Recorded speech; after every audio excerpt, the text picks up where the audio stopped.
This is a 2003 Mitsubishi Eclipse. It's a GT with a 6G72 in it. And we've got a coolant leak coming from right back here. You see my fingers? It's the thermostat housing. Don't know why it's leaking, but it's leaking from right there. So we're gonna start with taking out the battery. We're gonna take out the intake, then the battery tray. Then we'll take off the clip for the hose. Pop it off. Look at the thermostat. Look at the housing. This car I've had for 3 weeks. It's got me so many problems already. Had to deal with the head gasket. Got that all fixed up. Got this exhaust over here because the first one was cut in half. The brakes still need to be replaced. See what else is wrong with it. This headlight didn't work. Both of them were completely yelled out. I got a new LED headlight in this one, and then I got a new LED headlight in this one. The headlight broke, or not? Yeah, the bulb broke again. It's not even a bulb. I don't even know how it went bad. It just did. Yeah, but that's enough about this shitty car. Let's get it fixed. Alright, so the first thing we do is take off the battery. As you can see, this is not stock. I'm not the one that did this. I'm not claiming this worked. It's 2 negative cables. This is not getting enough ground or enough connection. This one looks fine, but it's, again, not stock. I mean, it gets done, but this is bare metal in the engine bay. If it touches, this whole thing's toast. Now let's get this out. All right, for this battery, it's a 5/16. I believe it's an 8mm. Obviously, it's not going to be like this on any other battery. That is for a 3D Eclipse. I don't know what kind of engine this is pulled from.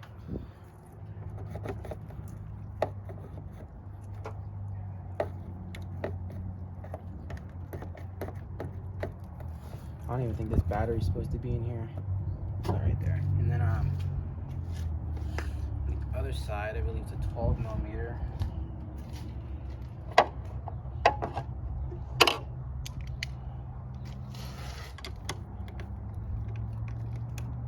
I'm gonna be working in metric today, but I'll be putting on conversions. If I don't see them verbally, then no, they'll be on the screen. Let's get this battery out now.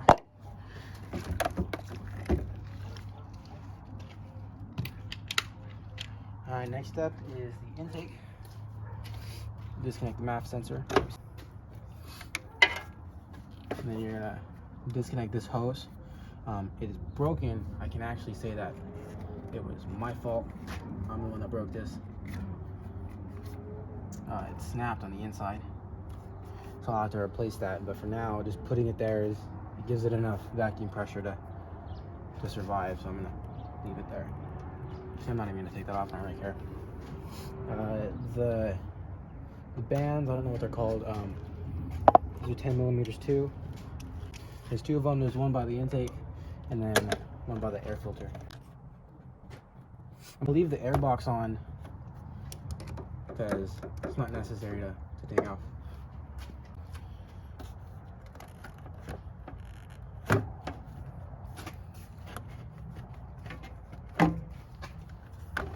Our cable just moves out of the way.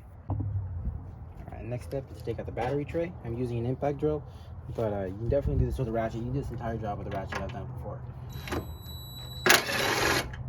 There's 1 bolt by the air filter, and then 2 more bolts on top. The 12mm or a 1/2 socket. There's 3 of them, and then there's two 10mm by the air box that you can unscrew by hand.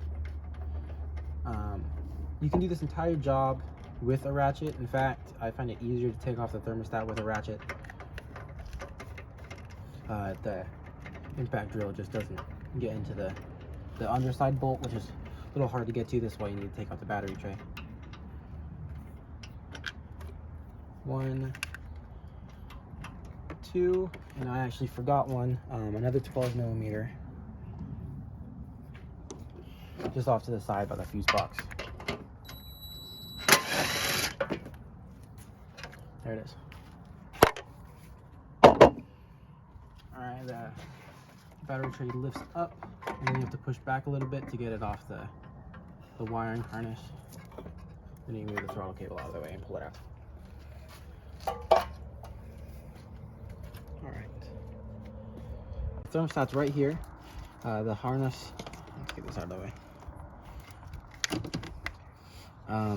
The harness is right here. It's kind of blocking it, but you can wiggle around. There's 3 bolts. There's one right here. There's one on the other side underneath the harness, and there's one underneath it. Because the ratchet, still 12 millimeter, 1/2. It's easier to get behind and around the harness.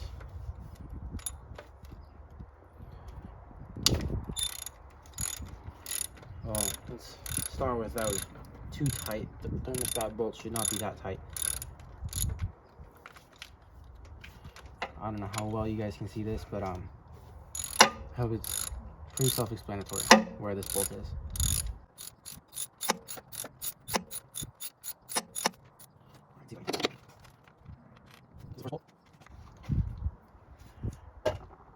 Here's the first bolt. Alright, the next one is underneath. You move it around. I'd like to just lift it. See if I can find it. Alright, here we go. Again, way too tight. Let's just get this out of here.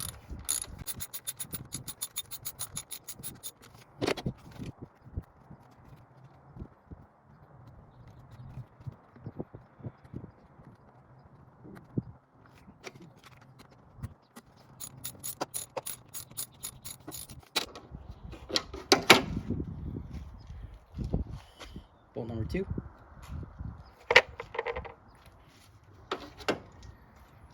Alright, the last one is underneath the thermostat.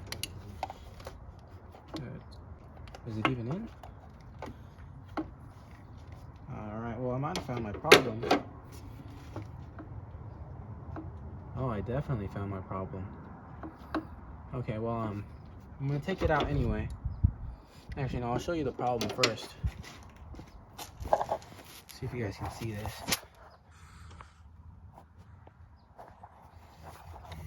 Here's the thermostat housing. I only took 2 bolts out. See if I can get you guys in there. See, where is it? Here's the thermostat housing. There's that last bolt. It cracked. So that's a easy fix. Easy fix. Alright, so now we're back looking at the thermostat housing. Let's I'm gonna take off that last bolt, which you guys have seen up close now.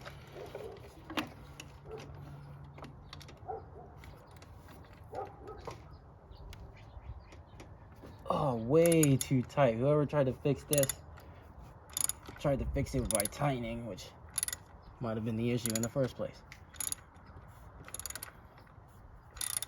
Oh, I wonder what this bolt was torqued to. It's an aluminum block. It's kind of got me concerned.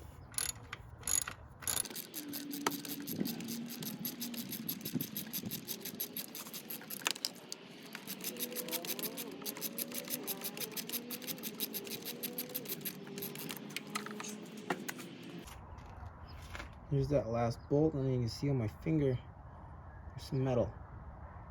It's not very promising, but it doesn't look like it's coming from the bolt itself. I'm not liking that piece of metal right there. Alright, now you guys can't see it. Right underneath this harness there is a screw. Let me get you guys close up to that.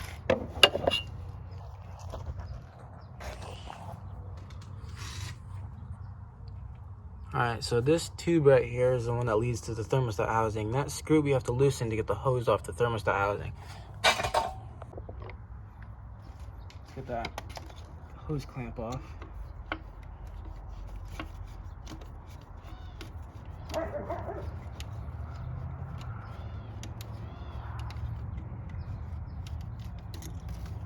Okay. The hose clamp's hanging now. Pull it off. Take the thermostat and twist it out of here.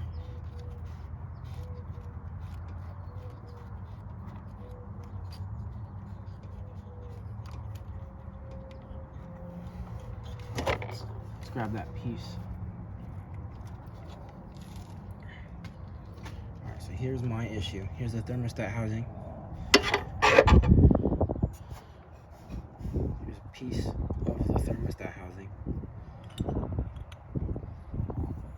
It's not supposed to look like that, obviously. Well, this is actually good news to me. These go for about 30 bucks. I'm gonna replace it. Need to do a coolant change anyway, so I'll drain the coolant too. But this is a nasty break. I bet we were spilling like, I don't know, a liter a minute. Nope, nasty coolant leak. So now you know how to take off your thermostat housing, and I'll go over some other problems that might be causing it to be leaking from a thermostat housing. So as you can see right there, there's a gasket, and if that gasket goes bad, you can start leaking from there. If this surface isn't cleaned, I can feel it right now, it's not clean. You could be doing some leaks from there, but it'd probably be a couple drops. You wouldn't be noticing it until you're stopped for a while and you notice a puddle on the floor. The hose clamp side, you're not going to really be having any issues from there. Same thing with the surface on here, the surface on the block. You want to check it. Really, thermostats are pretty simple as long as you've got a good seal, you've got a good gasket, the hose clamp's tight and nice. You're not going to be seeing too many problems with this. This is how old is this car? 20 years old. This car is 20 years old. Maybe the thermal cycles took a toll on this. Well, that's it for me. Thank you for tuning in to 3G, where I build up this 3G. That's my problem. Let me know down in the comments what your problem is and see if I can help you out. Thank you. Peace.